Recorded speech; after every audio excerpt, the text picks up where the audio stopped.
Hello दोस्तों, कैसे हैं आप सभी।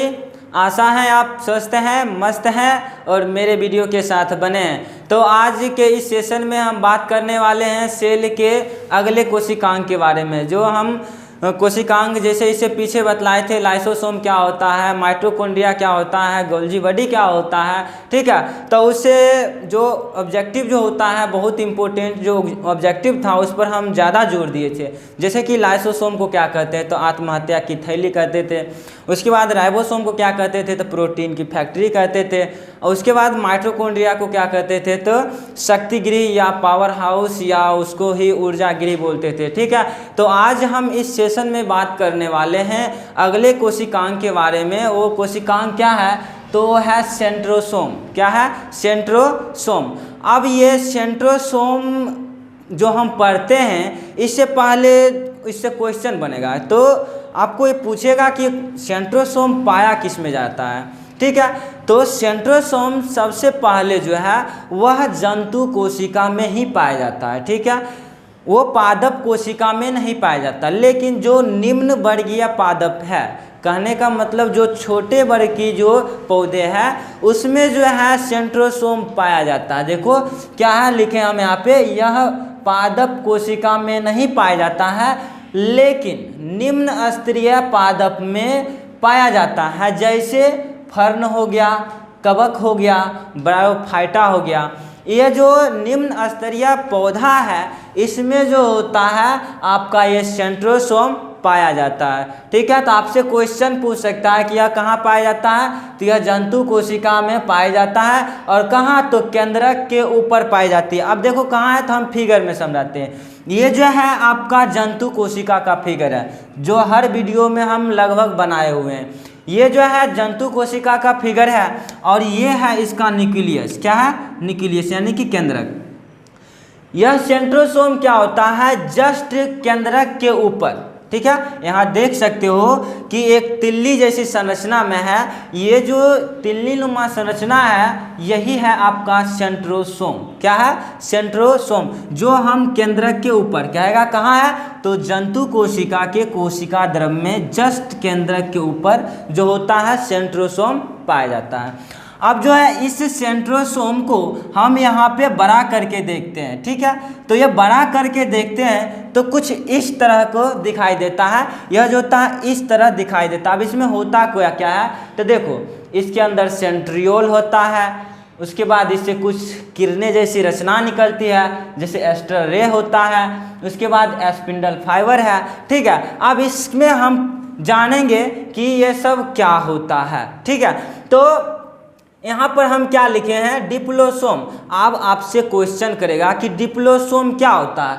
तो देखो फिगर में क्या है कि ये जो है आपका पूरे सेंट्रोसोम है, और इस सेंट्रोसोम के अंदर जो होता है 2 सेंट्रियोल होता है, 1 और 2, ठीक है। ये कितना है, 1 और 2।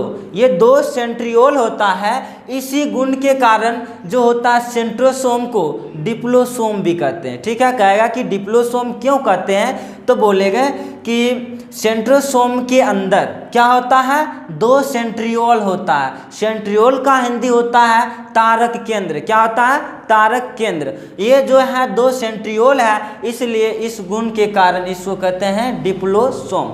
अब जो होता है यहाँ पर देखो क्या लिखे हैं, सेंट्रोस्फीयर। क्या है, सेंट्रोस्फीयर। आप कहेगा ये सेंट्रोस्फीयर क्या होता है, तो देखो ये जो होता है सेंट्रियोल है, दोनों क्या है, सेंट्रियोल जो लगभग 90 डिग्री के एंगल पर ये झुका हुआ रहता है, देख सकते हो, ठीक है। ये जो सेंट्रियोल है इसके चारों तरफ स्वच्छ साइटोप्लाज्म का एक क्षेत्र होता है।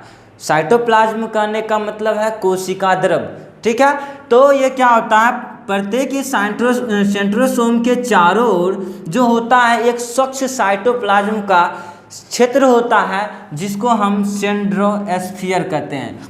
क्या कहते हैं, सेंट्रोस्फीयर, ठीक है। तो अब जो होता है, अब सेंट्रोसोम को शॉर्ट में कैसे लिख सकते हैं, तो देखो सेंट्रोसोम को क्या लिख सकते हैं, तो 2 चीज़ बतलाएं। एक बतलाएं है सेंट्रोस्फीयर और एक बतलाएं है सेंट्रियोल। तो इसको लिख सकते हैं सेंट्रियोल प्लस सेंट्रोस्फीयर, एस्फीयर। ठीक है, अब देखो यहाँ पर सेंट्रोसोम किससे मिलकर बन गया, यानी दो चीज़, यानी कि सेंट्रियोल और सेंट्रोस्फीयर, तब इसको हम बोलते हैं सेंट्रोसोम। अब जो होता है सेंट्रोसोम के बारे में पहले बार किसने बतलाया, ठीक है, यहाँ से आपसे क्वेश्चन बन सकता है कि सबसे पहले बार इस सेंट्रोसोम का खोज किसने किया। तो सेंट्रोसोम का जो खोज किए हैं वो वैज्ञानिक है बेनेडेन। क्या है, बेनेडेन। ये बेनेडेन वैज्ञानिक है जिन्होंने पहले बार किसके बारे में बतलाया, सेंट्रोसोम के बारे में बतलाया। लेकिन इसका नामकरण जो है दूसरे वैज्ञानिक है, उसका नाम है टी बोवेरी। क्या है, T Boveri. T Boveri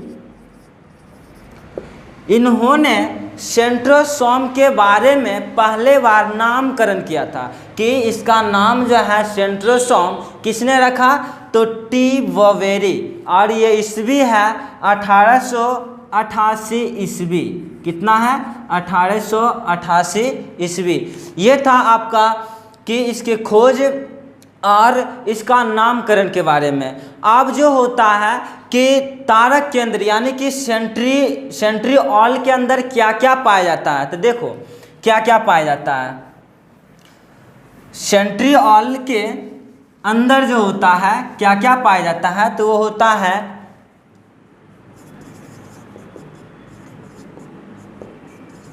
RNA, DNA और प्रोटीन। यानी कहेगा कि सेंट्रियोल के अंदर यानी कि तारक केंद्र के अंदर क्या क्या पाया जाता है, तो क्या है, RNA है, DNA है और प्रोटीन है। अब देखो RNA का मतलब होता है राइबो न्यूक्लिक एसिड, ठीक है, राइबो न्यूक्लिक एसिड। और DNA का होता है deoxynucleic acid, diauxie ribo nucleic acid, ठीक है। अब जो होता है इस DNA के बारे में यानी कि सेंट्रोसोम के अंदर जो DNA होता है उसके बारे में पहले बार किसने बतलाया। और ये जो DNA होता है नेक्ड होता है, नेक्ड का अर्थ होता है नगण्य, यानी कि यह जो होता है बहुत सूक्ष्म रचना में होता है, नेक्ड होता है। और यह किसने बतलाया, तो दो वैज्ञानिक हैं, रेंडेल और डिस्परे दो वैज्ञानिक हैं जिन्होंने सेंट्रोसोम के अंदर DNA होने की बात की है, ठीक है। यानी ये DNA जो होता है कैसा होता है, एक सूक्ष्म रचना होता है, नेक्ड होता है। यहाँ से आपका ये पूछ सकता है कि सेंट्रियोल के अंदर क्या होता है, तो RNA होता है, DNA होता है और प्रोटीन्स होता है। अब DNA के बारे में सबसे पहले बार किसने बतलाया, तो दो वैज्ञानिक हैं, रेंडेल और डिस्परे, जिन्होंने कहा कि इसके अंदर जो होता है एक नेक्ड मतलब सूक्ष्म रचना में जो होता है DNA पाया जाता है, ठीक है। इसके खोज के बारे में जान गए। अब जो होता है इसकी रचना की बात करते हैं, ठीक है, रचना। अब जो होता है सेंट्रोसोम का रचना कैसा है, यह कैसा दिखता है, तो यह जो होता है बेलनाकार रचना दिखता है, ठीक है, बेलनाकार या बैलगाड़ी के पहिए के समान होता है, बैलगाड़ी के पहिए के समान होता है। अब देखो जब इस सेंट्रियोल को जो ये इसके अंदर सेंट्रियोल है ये दो, जब इसको और सूक्ष्म यानी कि इलेक्ट्रॉन माइक्रोस्कोप से देखा गया तो कुछ इस तरह की संरचना दिखा। ये क्या है, ये जो है सेंट्रियोल का फिगर है, ठीक है। अब इसमें जो होता है क्या होता है, इसमें बहुत सारे सूक्ष्म नलिका है, वो 9 की संख्या में होता है। देख लो 1 2 3 4 5 6 7 8 9, यानी कि 9 जो होता है सूक्ष्म नलिकाएं होते हैं। और यह किस व्यवस्था में, आपको यहाँ से एक ऑब्जेक्टिव पूछ सकता है कि ये जो सेंट्रियोल के अंदर सूक्ष्म नलिकाएं हैं यह किस व्यवस्था में होता है, तो यह होता है 9+0 के फॉर्म में। किसके, 9+0 के व्यवस्था में यह जो होता है सूक्ष्म नलिकाएं व्यवस्थित होता है। अब ये 9+0 होता क्या है, तो देखो हम अभी काउंटिंग करके तुरंत बतलाएं। ये क्या है, 1 2 3 4 5 6 7 8 9, यानी कि जो 9 सूक्ष्म नलिकाएं हैं वह परिधि पर पाया जाता है। परिधि करने का मतलब होता है कि बाहर की संरचना, जैसे कि वृत्त में पढ़े होंगे कि ये जो है वृत्त है और ये वृत्त के जो घेरे वाले हैं वो क्या है, परिधि। तो ये 9+0 का मतलब है कि जो सूक्ष्म नलिका है वह कहाँ पे रहता है, 9 की संख्या में ये परिधि पर रहता है। अब जो होता है ये परिधि पर रहता है तो यह किस संरचना में, तो ट्रिपलेट, यानी कि ट्रिपलेट। अब ये क्या होता है ट्रिपलेट, तो समझा देते हैं। देखो इससे सूक्ष्म नलिका में देखो 3 जो होता है उपतंतु होता है। कितना होता है उपतंतु, 3। क्या है, देखो 1 2 3। अब हम उसका नाम भी कर दिए कि 1 2 3। अब कहेगा कि उपतंतु क्या होता है, तो सूक्ष्म नलिका जो होता है, प्रत्येक सूक्ष्म नलिका 3 तंतु से यानी 3 उपतंतु से मिलकर बना होता है। अब ये उपतंतु जो होता है देखो जुड़ा हुआ है किससे, तो एक तंतु का ए उपतंतु और दूसरे तंतु का सी उपतंतु, यानी कि यह जो होता है ए से सी, यानी कि ए से सी जो होता है कनेक्ट होता है। इसी तरह से एक ए से सी मिला दिए, फिर इसका ए से सी मिला दिए, तो ये दिखता है कैसा, ये लग रहा है ये पहिए के समान है। यही कारण है कि हम इसके रचना में क्या बोले हैं, यह बैलगाड़ी के पहिए के समान होता है। ठीक है, तो कैसे हुआ, तो ए इसका तंतु ए और इसका उपतंतु सी जब यह कनेक्ट हो जाता है, मिल जाता है, तो यह किस रचना में दिख रहा है, तो दिख रहा है बैलगाड़ी के पहिए के समान। अब जो एक उपतंतु का फिगर हम यहाँ पे बनाए हैं, ठीक है। अब इस एक तंतु में कितने संख्या होता है, तो ये जो होता है 13 होता है। इसमें एक उपतंतु में जो होता है 13 की संख्या में छोटे छोटे नलिकाएं होते हैं। ये काउंटिंग करके हम यहाँ पे गिन दें किसका, तो ए का एक उपतंतु या कोई इसमें से एक उपतंतु का जो है फिगर ये बनाया गया। अब जो होता है कहेगा कि आपको ये सब हम जान गए कि सेंट्रोसोम क्या होता है, ये कहाँ अवस्थित होता है, इसका खोज किसने किया ना। तो एक बार फिर से देख लेते हैं इसके खोज के बारे में किसने बताया, सबसे पहले बेनेडेन। नामकरण किसने किया, बोवेरी। कितना ईस्वी में, तो 1888 ईस्वी में। उसके बाद सेंट्रियोल के अंदर, सेंट्रोसोम के अंदर कितने सेंट्रियोल होता है, तो 2 की संख्या में होता है। अब जो होता है ये 2 की संख्या में होता है, तो इसके अंदर सेंट्रियोल के अंदर क्या क्या होता है, तो आरएनए होता है, डीएनए होता है और प्रोटीन होता है।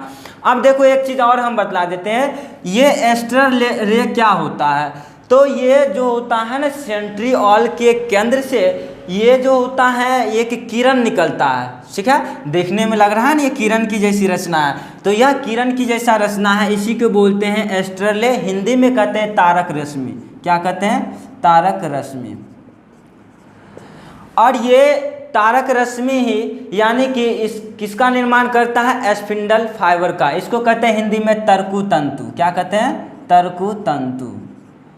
ये स्पिंडल फाइबर का काम क्या है, तो जब कोशिका का विभाजन होता है, जब कोशिका बंटने लगती है, तो उस समय मेटाफेज यानी कि कोशिका का विभाजन होता है, तो उसमें जो है फेज चलता है, उसमें मेटाफेज होता है, एनाफेज होता है, टेलोफेज होता है, ठीक है। तो उसमें से मेटाफेज में जब जाता है तो उसमें क्या होता है कि जो हमारा क्रोमोसोम है यानी क्रोमोसोम है उसको दोनों ध्रुव की ओर ले जाता है। जैसे कि मान लो कि ये जो है आपका मान लो मेटाफेज है, इसमें क्या होता है कि जो हमारा क्रोमोसोम है वो क्या होता है इस तरह की व्यवस्था में हो जाती है। अब ये क्या करता है स्पिंडल फाइबर, इसको पकड़ के इधर अपने ध्रुव की ओर खींचता है। ये भी ध्रुव है। अब ये इधर वाले स्पिंडल फाइबर जो होता है इधर का क्रोमोसोम को क्या करता है, खींचता है, ठीक है। तो स्पिंडल फाइबर का काम है कि जब क्रोमोसोम होता है उसको खींचने का काम करता है, बांटने का काम करता है। अब जो होता है कि ये सब संरचना के बारे में जान गए, तब इसके काम के बारे में जान लेते। ऐसे तो इसमें बताएं वही से काम स्पष्ट हो जाता है इसका काम क्या है। तो फिर से देखो इसका काम हम लिख देते हैं। तो इसका काम क्या है? तो यह इसका काम है सेंट्रोसोम का काम है कि कोशिका का विभाजन में मदद करेगा। पहला काम क्या हो जाएगा? कोशिका यानी कि सेल डिवीजन में मदद करेगा। उसके बाद जो है दूसरा काम क्या हो जाएगा इसका? तो अभी तुरंत बतलाएं क्या? तो तर्कु तंतु यानी स्पिंडल फाइबर का निर्माण करेगा। किसका निर्माण करेगा? तर्कु तंतु का निर्माण करेगा। ठीक है, तर्कु तंतु का निर्माण करना। उसके बाद इसका एक और काम है क्या? तो यह जो है प्लेट का निर्माण करता है, आधारीय प्लेट का, आधारीय प्लेट का यह निर्माण करता है। ठीक है, तो आशा करते हैं आपको ये सेंट्रोसोम के बारे में जान गए कि आप सेंट्रोसोम क्या होता है या कहाँ पाया जाता है। अगर आपको ये वीडियो अच्छा लगा है तो आप लाइक ज़रूर कर देना और शेयर करना। ठीक है, अपने दोस्तों को शेयर करना ताकि वो भी जान पाए कि ये सेंट्रोसोम होता क्या है। तो अगले वीडियो में हम एक कुछ नए चीज़ के बारे में या नए टॉपिक के साथ आएंगे। तब तक के लिए जय हिंद।